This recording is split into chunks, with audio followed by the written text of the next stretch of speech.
ça parce que ça fait retarder les.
La grâce et la paix vous sont données de la part de Dieu notre Père et de Jésus-Christ, son Fils, par lequel nous sommes frères et sœurs. Le Seigneur nous appelle, le Seigneur nous rassemble, le Seigneur nous unit. Il est présent parmi nous. Amen. Je vous invite à prendre place. Bienvenue, frères et sœurs, dans le temple consacré à Dieu, notre Seigneur et Père. Que vous soyez venus par habitude, par curiosité ou par opportunité, votre présence n'est pas anodine aux yeux de notre Père. Il connaît votre cœur, il connaît vos peines, vos inquiétudes, vos joies, vos tourments, vos intentions, vos préoccupations. Quelles qu'elles soient, nous ne pouvons en effet rien lui cacher. Alors je vous encourage, pendant toute la durée de ce culte, à vous en remettre pleinement à lui. Que votre cœur soit ouvert, vos oreilles prêtes à entendre et votre esprit prêt à recevoir, de sorte que vous puissiez être ressourcés, rassurés de ce que Dieu a accompli et va encore accomplir. Et je vous invite pour cela, dans un premier temps, pour affirmer ou réaffirmer votre foi, à réciter le symbole des apôtres.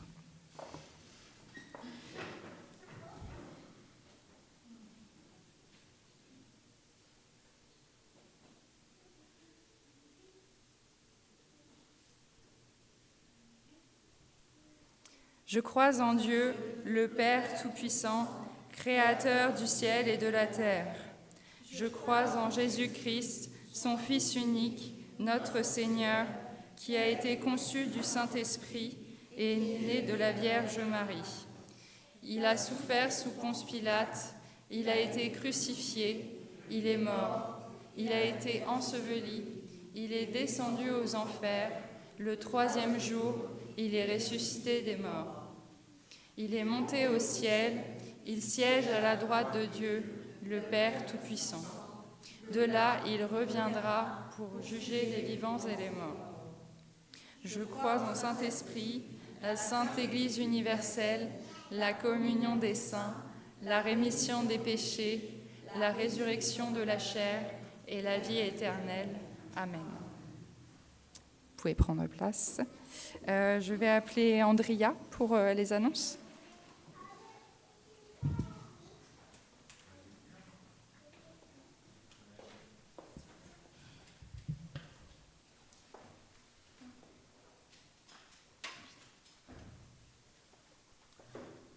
Bonjour à toutes et à tous ce matin, en ce dimanche estival. Donc, en effet, donc, on est dans les périodes de vacances scolaires, donc on n'a qu'un seul culte. Et donc, je vous rassure, maintenant, on va fixer le culte à 10h30. Lorsqu'on aura un seul culte, c'est 10h30. Cela est suite au sondage qu'on vous avait fait, où la majorité, en effet, souhaite que le culte, lorsqu'il y a un culte, on avance un tout petit peu. Et donc, on a choisi au Conseil presbytéral l'heure de 10h30 pendant tout l'été et aussi après l'été. Donc, lorsqu'on aura un seul culte, ce sera toujours à 10h30.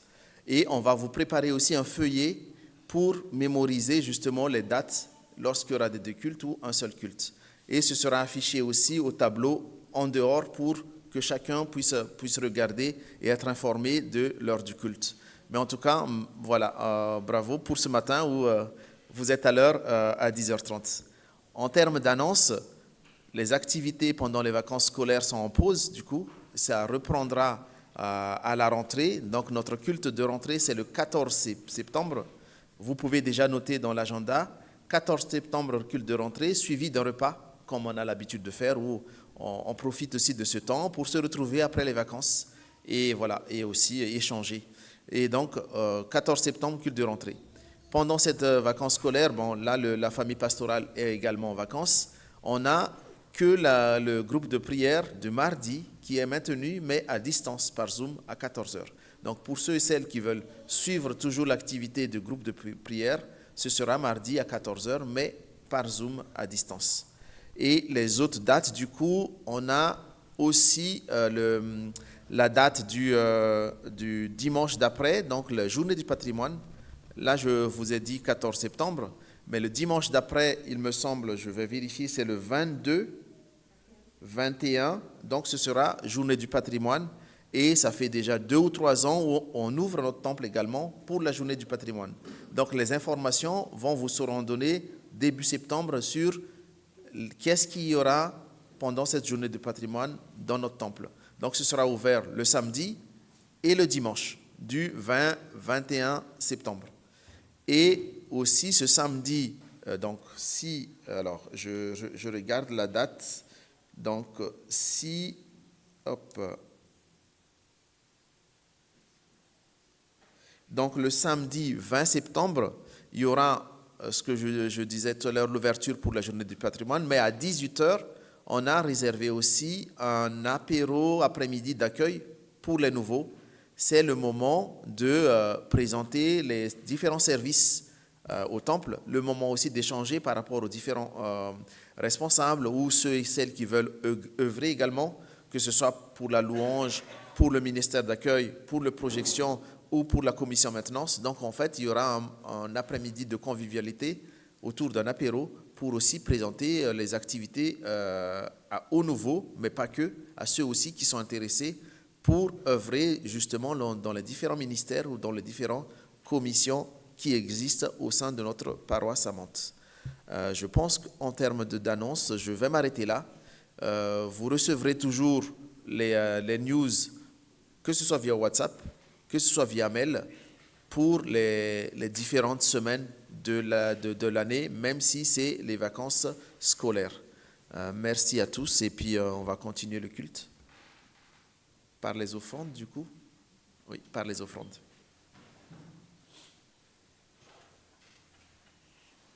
Donc c'est donc le temps des offrandes. Si Loéva est volontaire pour passer la quêteuse. Merci beaucoup, Loéva.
Seigneur, que ces dons financiers permettent à ton Église d'accomplir les objectifs que tu as fixés pour elle.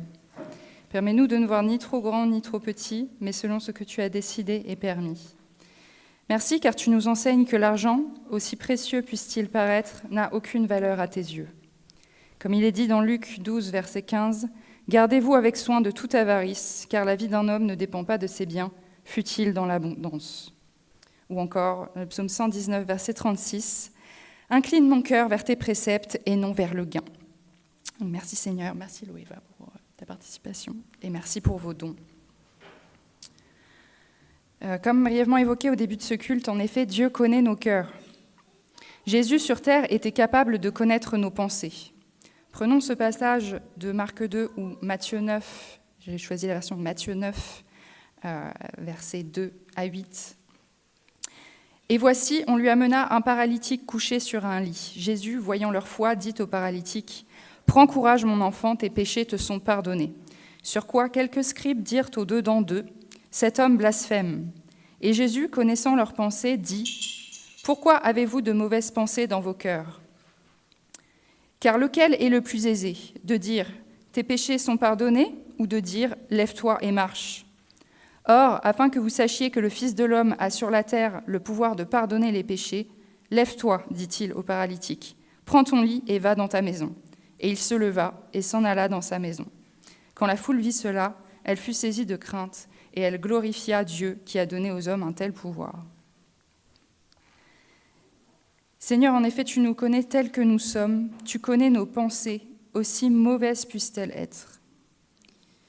Pardon Seigneur, pardon pour nos fautes, pardon pour nos écarts, pardon pour nos doutes et nos fautes, bien que nous connaissions tes enseignements. En effet, nous venons à toi, Seigneur, comme des brebis égarées vers leur berger. Je vous invite à vous lever pour chanter un chant de repentance, le chant tel que je suis.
Tel que je suis, ton grand amour a tout pardonné sans retour. Merci Seigneur, merci. Merci car en effet tu as dit dans ce passage précédemment cité dans Matthieu 9, « Prends courage mon enfant, tes péchés te sont pardonnés. » Sans aucune contrepartie, sans aucun jugement, sans aucune condamnation de ce qui a pu être dit, fait ou pensé auparavant. Merci Seigneur pour cela sans quoi nous serions perdus, désespérés et condamnés à la mort. Je vous encourage à vous lever à nouveau, si vous le pouvez, pour chanter la gloire de l'Éternel avec les 2 prochains chants.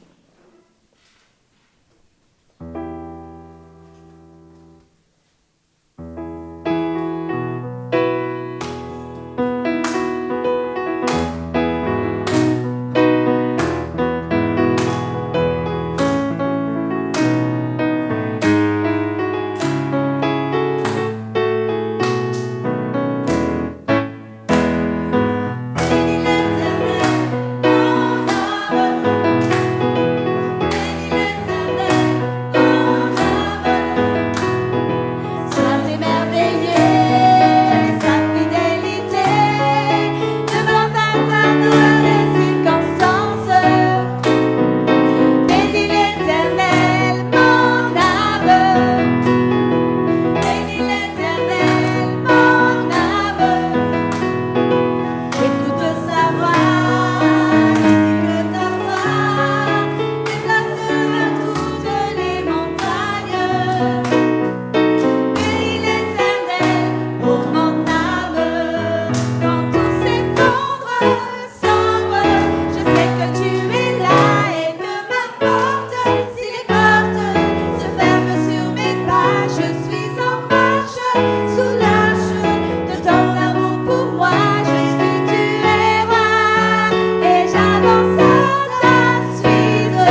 émerveiller sa fidélité, ne dépendra pas des circonstances.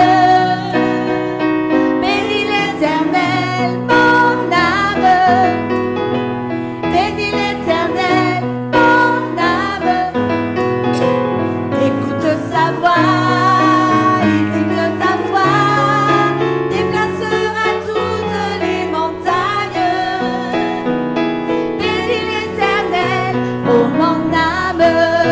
Quand tout s'effondre, sombre, je sais que tu es là et que m'importe si les portes se ferment sur mes pas. Je suis en forge sous l'arche de ton amour pour moi. Jésus, tu es roi et j'avance à ta suite. Bénis l'Éternel, mon âme. Bénis l'Éternel, mon âme. Sois émerveillé, sa fidélité ne dépendra pas des circonstances. Bénis l'Éternel, mon âme. Bénis l'Éternel, mon âme. Écoute sa voix, il dit que ta foi déplacera toutes les montagnes. Bénis l'Éternel, ô mon âme.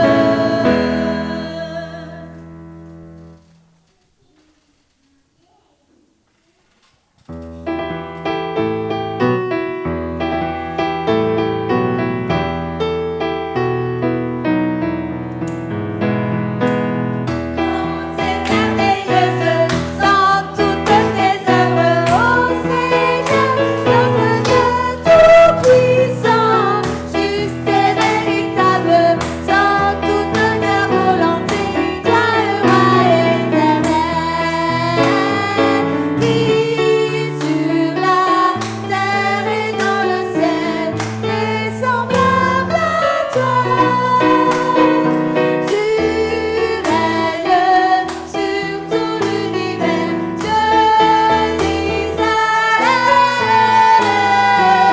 Un jour devant toi, tout genou fléchira, toute langue te bénira. Alléluia, alléluia, alléluia, amen. La la la la la, la la la la la, la la la la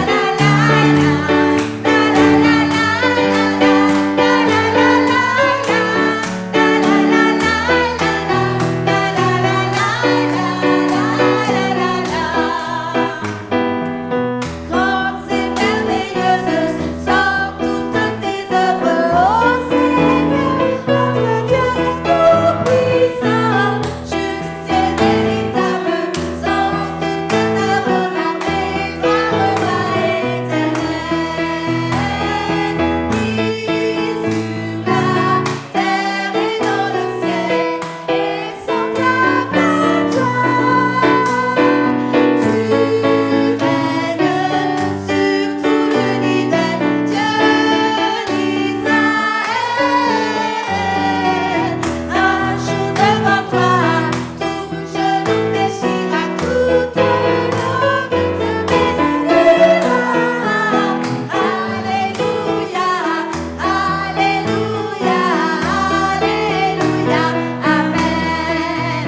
La la la la la, la la la la la, la la la la la,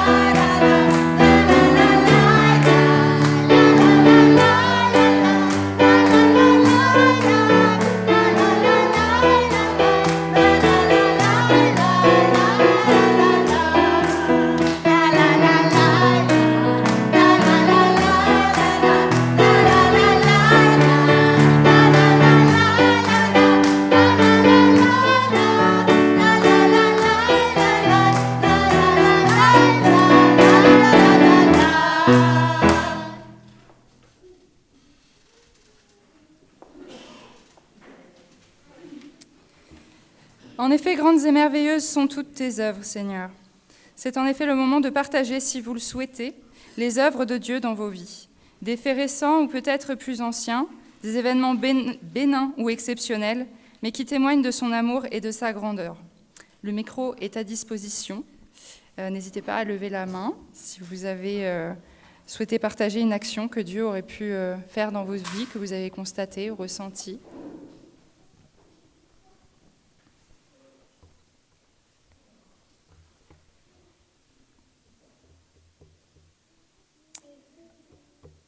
Eh bien, si personne n'a de partage, j'imagine que Dieu œuvre tout de même. Mais Seigneur, je te remercie et nous te remercions tous pour la paix dont nous bénéficions. Je te remercie car la terre connaît des temps troublés. Chaque vie est un miracle. Alors merci pour l'espérance et le pardon que tu offres à tous. Et je laisse donc la place à Rani pour la prédication.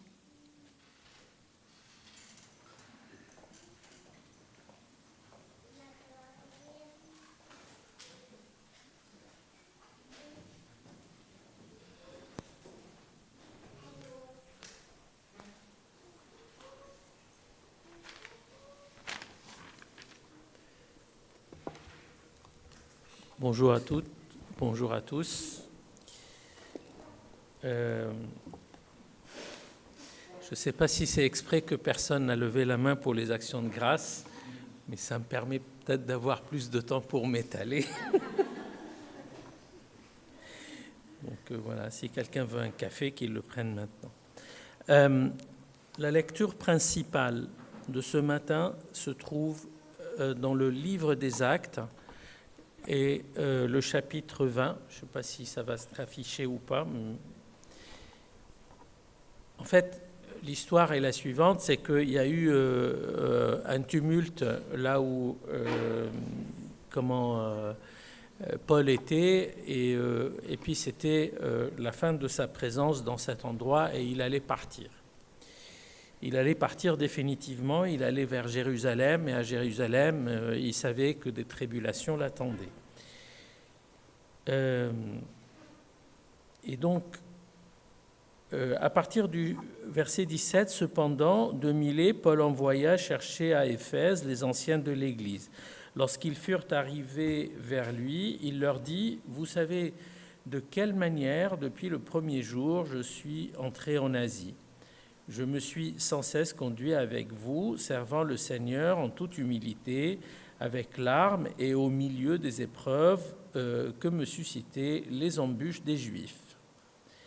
Vous savez que je n'ai rien caché de ce qui vous était utile et que je n'ai pas craint de vous prêcher et de vous enseigner publiquement et dans les maisons, annonçant aux Juifs et aux Grecs la repentance envers Dieu et la foi en notre Seigneur Jésus-Christ. Et maintenant, voici, lié par l'Esprit, je vais à Jérusalem, ne sachant pas ce qui m'y arrivera. Seulement, de ville en ville, l'Esprit m'avertit que des liens et des tribulations m'attendent. Mais je ne fais pour moi-même aucun cas de ma vie, comme si elle ne m'était pas précieuse, pourvu que j'accomplisse ma course avec joie et le ministère que j'ai reçu du Seigneur Jésus d'annoncer la bonne nouvelle de la grâce de Dieu. Et maintenant, voici, je sais que vous ne verrez plus mon visage, vous tous au milieu desquels j'ai passé en prêchant le royaume de Dieu.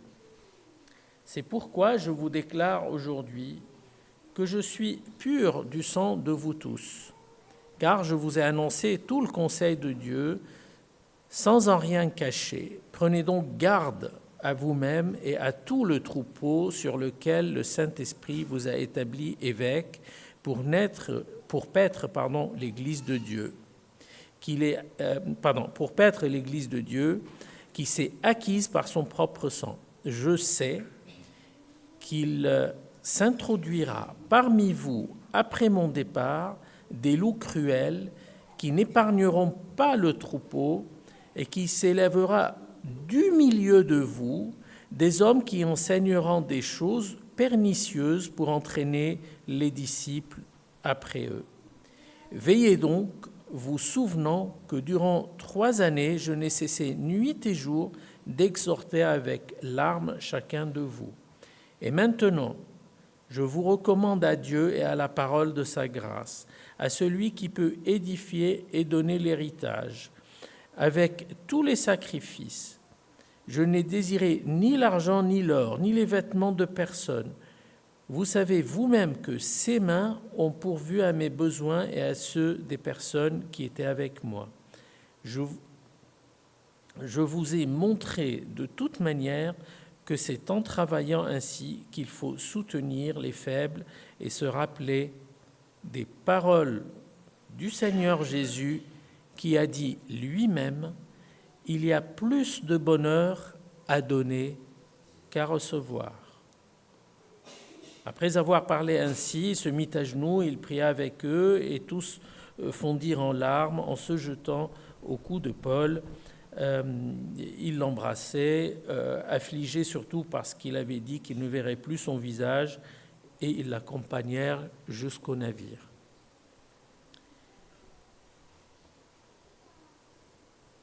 Il y a d'autres lectures qui viendront. Et j'aimerais passer juste une minute en prière avant de parler. Seigneur, merci parce que tu nous guides et tu es au milieu de nous. Merci pour cette parole édifiante et forte. Qui sommes-nous, Seigneur, pour la porter? Et pourtant, tu nous donnes à faire ça. Alors, on reçoit ça avec joie. Et à toi, on rend gloire et honneur. Au nom de ton Fils. Amen.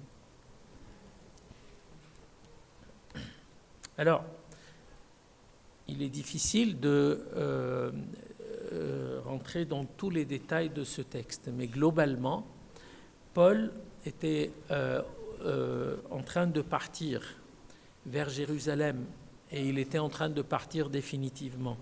Et il allait quitter l'Église dans laquelle il a travaillé pendant 3 ans. 3 ans pendant lesquels il a beaucoup apporté à cette Église. Mais il voulait laisser quelque chose, un message à cette Église.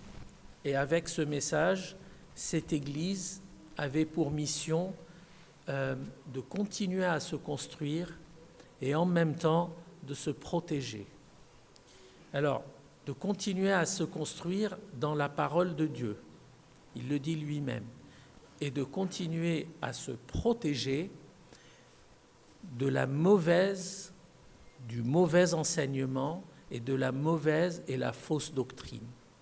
Il les a avertis en disant, quand je serai parti, il y a des gens qui viendront et qui n'auront aucune pitié de toute cette assemblée. Ils vont essayer, comme des loups, de dévorer tout ce qu'ils peuvent. Faites-en attention, prenez garde. Puis il termine son discours par quelque chose qui m'a beaucoup interpellé et sur laquelle j'aimerais amener ce partage. Et qui dit, il dit, rappelez-vous de la parole du Seigneur Jésus, qu'il y a plus de bonheur à donner qu'à recevoir. Quel rapport avec ce qui a précédé? Quel rapport avec l'exhortation? Quel rapport avec cette tentative de prévention? Faites attention. Et puis à la fin, pour conclure, il y a plus de bonheur à donner qu'à recevoir. Alors, effectivement, ce verset est connu. Effectivement, on l'a entendu. Effectivement, il a été répété dans plusieurs contextes. Et c'est en le prenant d'une manière un peu tangentielle, on fait passer la quêteuse après. Ça, c'est une évidence. Mais est-ce que c'est ça que voulait dire Paul, ou est-ce qu'il y a autre chose derrière? Alors, d'abord, la traduction qui est là, il y a plus de bonheur à donner qu'à recevoir, elle n'est pas exacte. Pourquoi elle n'est pas exacte? Enfin, elle est exacte, mais elle ressemble plus à « heureux ceux comme ce qui se passe dans le Sermon sur la montagne. Heureux, il est plus béni, il y a plus de bénédiction. C'est un mot qui veut dire « il a de la chance celui qui ». Il y a plus de bonheur, il y a plus de non pas de bonheur physique, mais en fait, c'est un sens, c'est un mot qui veut dire, il a de la chance celui qui, ceci, cela. Comme dans le Sermon sur la montagne, heureux ceux qui pleurent parce qu'ils seront consolés. Heureux ceux, ainsi de suite. Mais le mot heureux ne revient pas dans le sens du bonheur. Il revient dans le sens d'une bonification ou dans une bénédiction. Donc, il y a plus de bonheur à donner qu'à recevoir. Pourtant, si on revient un petit peu sur nos pas et on regarde, je prends la lecture qui se trouve dans Ésaïe, à la fin du livre d'Ésaïe. Ainsi parle l'Éternel, le ciel est mon trône et la terre mon marchepied. Quelle maison pourriez-vous me bâtir et quel est le lieu que vous me donneriez pour demeurer? Toutes ces choses, ma main les a faites et toutes ont reçu l'existence, dit l'Éternel. Voici sur qui je porterai mes regards, sur celui qui souffre et qui a l'esprit abattu, sur celui qui craint ma parole. C'est déroutant. Et pourtant, Paul nous dit, Jésus a dit, il y a plus de bonheur à donner. Alors, le mot donner, veut-il dire donner, juste donner? C'est-à-dire, est-ce que c'est une exhortation à ce qu'on met la main à la poche et qu'on donne? Peut-être, soit, mais est-ce qu'il y a quelque chose derrière? D'abord, il dit, il y a plus de bonheur à donner qu'à recevoir. Ça veut dire qu'il y a aussi recevoir. Il met les deux en contrebalance. Recevoir, donner. Recevoir quoi? Et donner quoi? Recevoir de qui et donner à qui? Recevoir comment et donner comment? Que veut dire cette phrase? Et quand on regarde d'un peu plus près, en premier lieu, recevoir. Qu'est-ce qu'on reçoit? C'est quoi qu'on reçoit et qu'est-ce qu'il veut dire par recevoir? Si on a bien écouté ce qui se passait avant, qu'est-ce que cette Église a reçu? Qu'est-ce que nous, on a reçu? On a reçu sûrement la foi, on a reçu la grâce, on a reçu l'amour du Christ, mais aussi on a reçu une mission. On a reçu une mission. Quand il va dire à ses disciples, allez donc maintenant, allez vers les villages et en marchant, vous allez guérir des gens et vous allez même ressusciter des morts. Il y a une mission. Et qu'est-ce que ça veut dire tout ça? On a reçu une promesse. On a reçu une promesse. On a reçu l'assurance d'une vie éternelle. On n'a pas reçu une promesse d'un local, d'un pays ou d'une terre sainte ou je ne sais pas quoi. On a reçu autre chose. Quand on regarde plus précisément, la promesse, c'est d'avoir un lien avec Dieu éternel. La vraie Jérusalem dont parle le Seigneur, c'est la Jérusalem céleste, non pas terrestre. Et on en a déjà parlé. On reçoit, nous, des bénédictions terrestres, on le sait et on les reconnaît. Mais pour recevoir, mais pour être quelqu'un qui reçoit, et pour quelqu'un qui vraiment reçoit, il y a quand même quelques critères. Pourquoi il parle de ça? Parce que recevoir implique une certaine humilité. Pour que quelqu'un tende la main et qu'il reçoive quelque chose, il faut qu'il reconnaisse qu'il avait besoin. Il faut qu'il ouvre son oreille, son cœur et sa main pour recevoir. Parce qu'il peut dire « j'ai pas besoin ». Il peut dire que moi, X, Y ou Z, ça y est, je suis rassasié, je n'ai plus besoin. Or, c'est faux. Recevoir nécessite de se mettre un petit peu assis, ou même à genoux, ouvrir ses yeux et ses oreilles et être disponible. Qu'est-ce qu'a dit Samuel dans l'Ancien Testament? Seigneur, parle, ton serviteur écoute. La disponibilité a permis à cet homme, qui était très jeune à l'époque, de recevoir le message. Nous autres, c'est la même chose. Pour pouvoir recevoir réellement la mission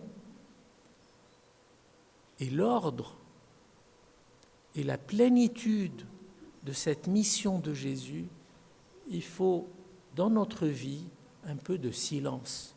Il faut qu'on arrête d'avoir un peu trop de bruit qui nous empêche d'écouter le message. Mais recevoir, c'est aussi une responsabilité, parce que Jésus, quand il va donner à ses disciples d'aller vers les villages et d'aller apporter la parole, c'est une responsabilité, mais attention. Quand on reçoit, surtout dans l'ordre, j'aime pas ce mot, mais je suis obligé de l'utiliser, quand on reçoit, et surtout dans l'ordre religieux, mais je dirais spirituel, il faut faire attention. Il faut faire attention, parce que ça risque de donner, sans l'effet de l'esprit, ça risque de donner une certaine élévation de la personne, une certaine arrogance qui est liée à une sorte de fausse fierté. Je suis quelqu'un qui a reçu, j'ai la parole et j'ai le message, et ça donne une sorte de, je dirais encore une fois, une sorte d'élévation dans la vie avec ceux qui entourent. Et on répète parfois le mot « les autres ». Non. La mission du Christ n'est pas de dire les autres. Parfois, recevoir tourne dans notre tête en un dû. Je suis croyant, alors tout m'est dû. Je prends parce qu'il me doit. On ne prend plus ça comme étant une grâce, mais comme quelque chose qui est une obligation de la part de Dieu. Faisons attention.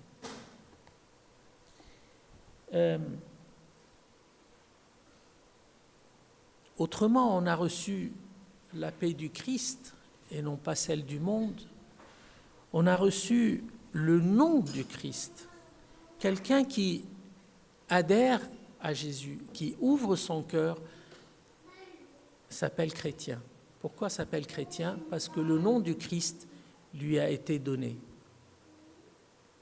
Je ne rentre pas dans le détail de cette initiation du mot chrétien, parce que je pense que la majorité la connaissent, si ce n'est pas la totalité. C'est dans un endroit qui s'appelle Antioche, où les disciples ont été appelés chrétiens en premier. Auparavant, ils étaient appelés les gens du chemin ou de la voie.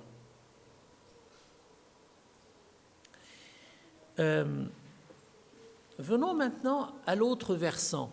Il est plus béni de donner que de recevoir. Ok. Recevoir, on a bien compris peut-être. Et encore, il faut y penser plusieurs fois. Qu'est-ce qu'on a reçu? Est-ce qu'on a bien reçu? Et de qui on reçoit? Est-ce qu'on a assez d'humilité et est-ce qu'on s'écrase assez pour vraiment recevoir le message, la parole, la compréhension, la voix de l'esprit, et ainsi de suite? Mais donner, que veut dire donner? Il y a plus de bonheur à donner qu'à recevoir. Alors, en premier lieu, on peut penser donner, si on reprend dans Ésaïe 58, c'est encore plus dur les paroles. Parce qu'on va remarquer qu'il y en a qui axent donner, c'est donner du sacrifice. Ils ramènent des bêtes. Aujourd'hui, on ne ramène plus des bêtes, mais on ramène de l'argent et des dons. Il y en a qui ramènent de l'or. Après, un peu plus, il y en a qui ont dit, bon, ben moi maintenant, je reconnais l'Éternel, je vais lui construire un temple, une maison, un édifice. Je vais donner un lieu. Et la chute est mauvaise, parce que le Seigneur dit, mais ce n'est pas dans ces endroits-là que j'habite. Ce n'est pas là. Et ce n'est pas ça que je prends. Alors le don, ton don d'un temple, c'est bien, c'est sympa, mais ce n'est pas ça. Et pourtant, il nous dit, il est plus béni de donner que de recevoir. Quoi donner? Alors dans Ésaïe 58, c'est encore pire encore, il y en a qui prient, c'est super, et c'est ce qu'il faut. Mais est-ce que c'est ça? Il y en a qui jeûnent. Le jeûne, je fais procéder à un jeûne pour l'Éternel.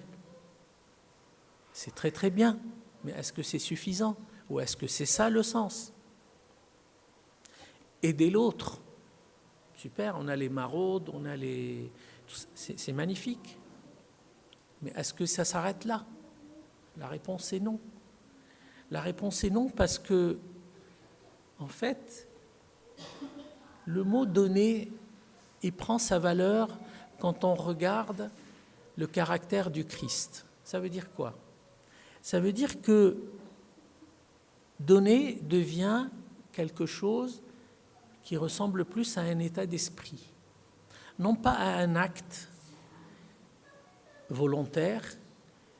Alors, il y a je ne sais pas si on a le temps de lire ça, mais c'est dans Matthieu, je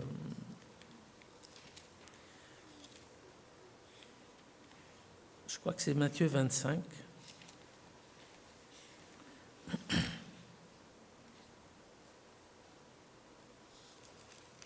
Si je me rappelle bien. En tout cas, il dit quoi? Il dit que lorsque le Seigneur revient dans sa gloire, il y a certains qui vont être à sa droite et d'autres à sa gauche. Bien sûr, droite et gauche, c'est tellement métaphorique, symbolique.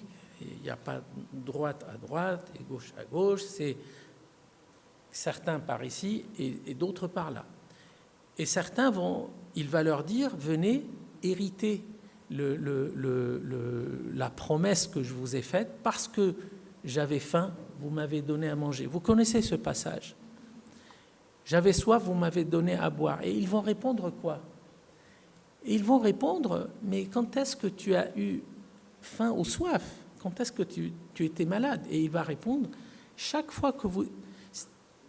Bon, le but n'est pas la réponse. Chaque fois que vous avez fait ça à un de ceux-ci, vous l'avez fait à moi. Mais ce qui interpelle, ce sont les personnes qui répondent, quand est-ce que tu étais malade, tu avais faim ou tu avais soif? C'est une nature de donner. C'était devenu leur état d'esprit. Et aux autres, il va dire, moi j'étais malade, j'avais faim, j'avais soif. Vous ne m'avez pas donné, ils vont dire la même chose. Quand est-ce que tu étais malade, etc. Ça se trouve, ces gens-là ont bâti des édifices extraordinaires, mais ils les ont faits pour leur propre satisfaction. Il y a plus de bonheur, il est plus béni de donner que de recevoir, parce que là, c'est la nature du Christ. Parce que là, on est dans le caractère du Christ. Parce que là, on est à l'intérieur même de l'esprit de ce fonctionnement du Christ. Le don, c'est quelque chose qui ressemble au don de soi. Mais le don de soi, ça relève de plusieurs choses. Parce que, certes, aider un SDF, aller visiter un malade ou donner à manger, effectivement, ça en fait partie. Mais allons un petit peu plus loin. qu'en est-il de pardonner? Qu'en est-il de laisser passer et d'excuser une faute? N'est-ce pas un élément de don de soi? Quand Paul parle de lui-même et qu'il dit « mais moi, ma personne ne compte pas », c'est-à-dire que la démarche de Paul, la démarche de Jésus quand il a dit ces mots, c'est que tu considères que rien ne t'appartient. Et quand on considère que rien nous appartient, alors les petites choses de la vie ne valent pas grand-chose. Qu'en est-il de donner aux gens les plus proches, donner dans le sens d'abandonner et non pas s'accaparer de choses importantes. Alors, nous autres parents, on est très forts à donner à nos enfants. Mais qu'en est-il des frères et des sœurs ou des cousins? Qu'en est-il à des voisins? Qu'en est-il à des collègues? Qu'en est-il à des ennemis? Est-ce qu'on a l'esprit de don de soi envers même un ennemi? Même un ennemi. Alors que c'était ça la démarche du Christ, qui est venu, qui s'est donné pour des gens qui étaient dans l'animosité, à savoir nous d'ailleurs. On ne va pas aller chercher loin, mais c'est nous.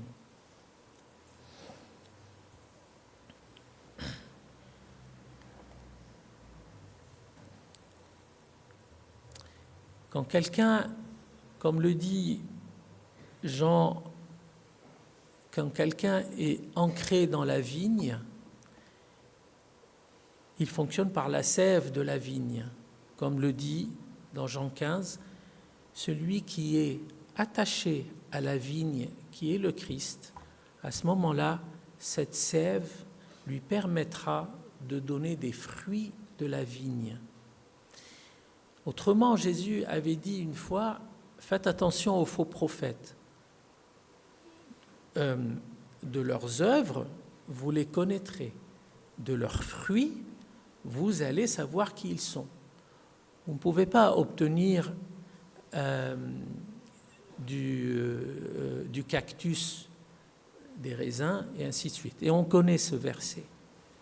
Ça veut dire quoi? Ça veut dire que si on est réellement en Christ, ça veut dire que le fruit va être pareil à celui sur lequel on est ancré.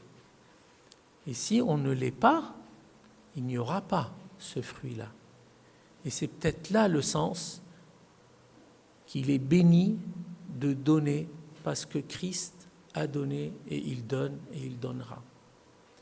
Jésus est le don. Jésus est l'emblème et est l'incarnation du don de Dieu. C'est lui.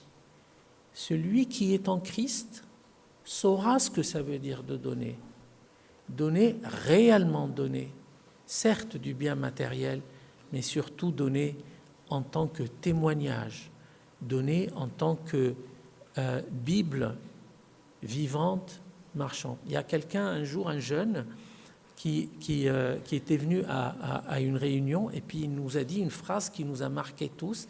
Il nous a dit « Vous êtes la Bible de ceux qui n'en ont pas. » Donner un témoignage de sa propre vie. Je ne veux pas être long parce que ça fait déjà 25 minutes. Je termine par quelque chose d'assez important. Parce que Paul dit, rappelons-nous de ce que le Seigneur Jésus a dit, il y a plus de bonheur à donner qu'à recevoir. Est-ce que vous savez où se trouve ce verset? Où est-ce que Jésus a dit ça? C'est marqué nulle part dans les 4 évangiles. C'est Paul qui nous rapporte ça. Ça veut dire que c'est quelque chose que Paul a rajouté. Pourquoi je précise ça? Parce que si Paul vient dire, après la résurrection du Christ, Jésus a dit ça. Et on regarde dans les évangiles et on voit que Jésus n'a jamais dit ça. Faut-il la remettre en cause? Faut-il dire non mais Paul il invente? Est-ce qu'on peut dire ça? Oui, non mais attends, il ramène quelque chose de chez lui. Peut-être quelqu'un va dire oui, effectivement, il y a de la discordance, ça ne va pas, il y a quelque chose ici qui n'existait pas avant. Ben, c'est faux. Qu'est-ce qu'a fait le Christ? Est-ce que ce verset s'applique sur lui? Toute la vie de Jésus, c'était plus de bonheur à donner qu'à recevoir. Alors, à chaque fois qu'il était interpellé, quand il priait au Père dans son état corporel, « Tu m'as donné de la gloire, donne-moi ». Et il a tout donné. Il a donné de la guérison, il a donné de l'assurance, il a donné la vie éternelle. Alors, nous autres, en créant lui, on aura cet état d'esprit. Donc c'est un verset de témoignage vivant, c'est une exhortation de témoignage vivant qui est absorbé et qui est pris directement du Christ et qui nous met devant nos responsabilités, qui nous met devant le vrai miroir pour s'examiner, pour savoir si...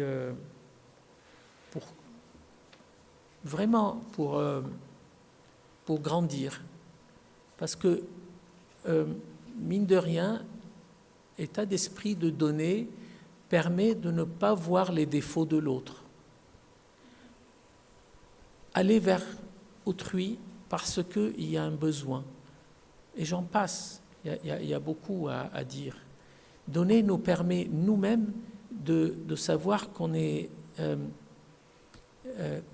non pas qu'on a quelque chose à donner, mais qu'on a besoin de courir, je ne sais pas pour quelle raison. Il y en a plusieurs. Est-ce que c'est pour enseigner? Est-ce que c'est dans notre vie le témoignage? Est-ce que c'est parce qu'il y a un besoin corporel? Est-ce que... Il y a beaucoup à faire. Et il y a beaucoup à réfléchir aussi. Et je vous exhorte à regarder ce verset de plus près, de se regarder soi-même, et je prie que chacun d'entre nous puisse découvrir davantage ce qu'il peut être amené à faire. Amen.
vous invite à prendre place.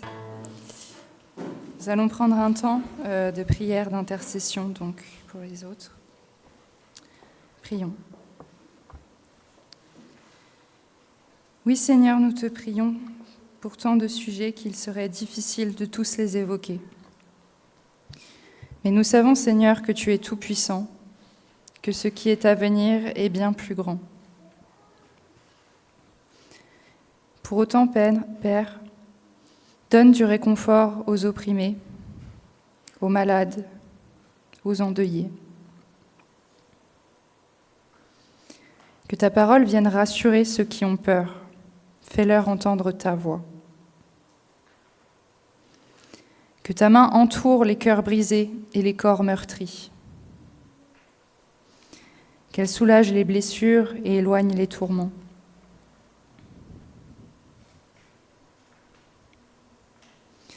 Seigneur, que ta justice soit rendue face aux malveillants, aux tortionnaires, aux serviteurs du mauvais. Notre justice n'est pas la tienne, mais nous te prions de ne pas oublier les petits et méprisés. Je reprends le psaume 119. Ta justice est une justice éternelle et ta loi est la vérité. La détresse et l'angoisse m'atteignent, tes commandements font mes délices. Tes préceptes sont éternellement justes. Donne-moi l'intelligence pour que je vive. Je t'invoque de tout mon cœur, exauce-moi, Éternel, afin que je garde tes statuts. Je t'invoque, sauve-moi, afin que j'observe tes préceptes. Nous reprenons ce psaume 119, verset 173. Que ta main me soit en aide, car j'ai choisi tes ordonnances. Je soupire après ton salut, ô Éternel, et ta loi fait mes délices. Que mon âme vive et qu'elle te loue, et que tes jugements me soutiennent. Je suis errant comme une brebis perdue. Cherche ton serviteur, car je n'oublie point tes commandements. Oui, je te prie, Seigneur, cherche tes serviteurs, et que ta main leur soit en aide. Amen. Je vous invite à conclure cette prière et toute prière que vous pouviez avoir dans votre cœur par la citation de notre Père. Notre Père qui es aux cieux, que ton nom soit sanctifié, que ton règne vienne, que ta volonté soit faite sur la terre comme au ciel. Donne-nous aujourd'hui notre pain de ce jour. Pardonne-nous nos offenses, comme nous pardonnons aussi à ceux qui nous ont offensés. Ne nous laisse pas entrer en tentation, mais délivre-nous du mal, car c'est à toi qu'appartiennent le règne, la puissance et la gloire pour les siècles des siècles. Amen. Romains 8, verset 18. J'estime que les souffrances du temps présent ne sauraient être comparées à la gloire à venir qui sera révélée pour nous. Toujours en Romains 8, verset 35. Qui nous séparera de l'amour de Christ ? Serait-ce la tribulation ou l'angoisse ou la persécution ou la faim ou la nudité ou le péril ou l'épée ? Selon qu'il est écrit, c'est à cause de toi qu'on nous met à mort tout le jour, qu'on nous regarde comme des brebis destinées à la boucherie. Mais dans toutes ces choses, nous sommes plus que vainqueurs par celui qui nous a aimés. Car j'ai l'assurance que ni la mort, ni la vie, ni les anges, ni les dominations, ni les choses présentes, ni les choses à venir, ni les puissances, ni la hauteur, ni la profondeur, ni aucune créature ne pourra nous séparer de l'amour de Dieu manifesté en Jésus-Christ, notre Seigneur. Partez donc aujourd'hui avec l'assurance de l'amour inconditionnel de Dieu pour vous, même dans les épreuves. Que Dieu vous bénisse tous. Amen.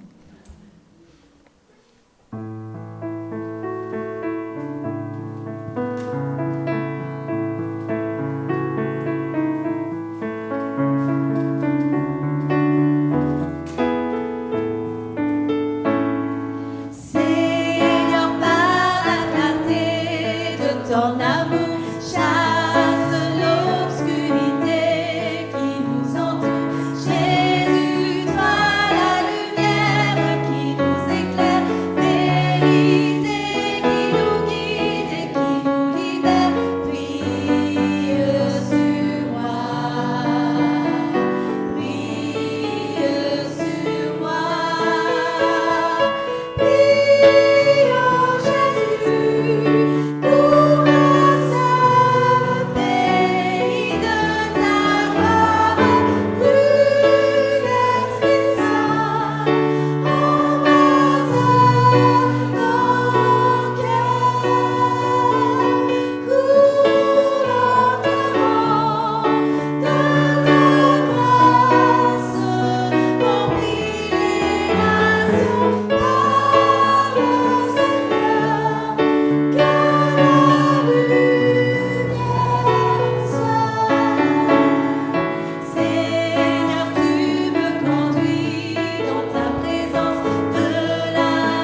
Bon dimanche à tous.